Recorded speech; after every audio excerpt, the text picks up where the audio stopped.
La necropoli di Sas Concas, probabilmente la più estesa tra quelle individuate nei territori della Barbagia, è scavata sulle superfici di un affioramento di trafite rossa interessato da estesi fronti di cava.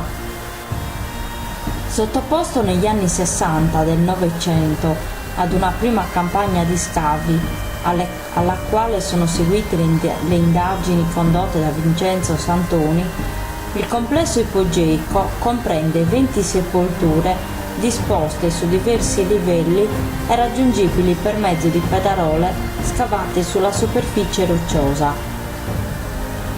Le tombe si distinguono per l'articolato sviluppo in pianta e per la presenza di motivi architettonici e simbolici. Si segnalano, in special modo, due ipogei di notevole interesse: la tomba dell'emiciclo e la tomba nuova a ovest, che conservano sulle pareti numerosi petroglifi e coppelle.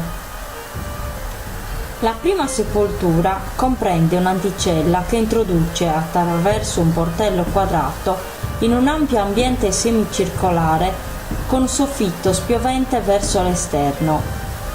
Da questa camera si accede ad altre 5 celle secondarie. Le pareti del vano principale riproducono alcuni elementi architettonici delle coeve abitazioni in materiale deperibile.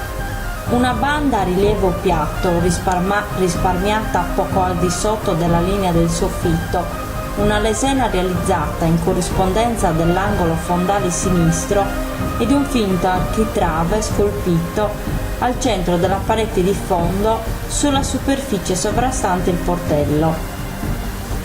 Numerose raffigurazioni simboliche si distribuiscono in due gruppi distinti.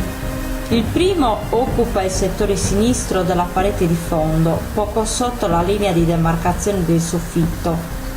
Vi sono raffigurati ad incisione 11 petroglifi antropomorfi capovolti del tipo ancoriforme o a candelabro. Le figure proseguono, senza un ordine e uno schema precisi, nel secondo raggruppamento realizzato sulla parete laterale sinistra dell'ambiente, mentre nel settore destro, sul lato interessato dal portello d'ingresso al vano, è presente una sola figura umana capovolta. Ai motivi antropomorfi si accompagnano numerose coppelle scavate sia sulle pareti che sul soffitto. Raffigurazioni analoghe sono documentate in altre due sepolture, la tomba numero 10 e quella detta tomba nuova a ovest. Quest'ultima presenta un impianto planimetrico a T, formato da un lungo corridoio che mette nell'anticella fornita di due piccole nicchie scavate in posizione affrontata sulle pareti laterali. Un terzo ambiente, disposto sullo stesso asse del corridoio e dell'anticella, presenta sulle pareti di lato, uno per parte, i portelli di accesso ad ulteriori vani sussidiari.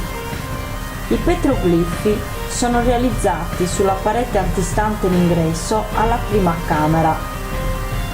La stessa stesura in pianta è presente nella tomba numero 18, che conserva sulle pareti dell'anticella 3 piccole nicchie e diverse coppelle.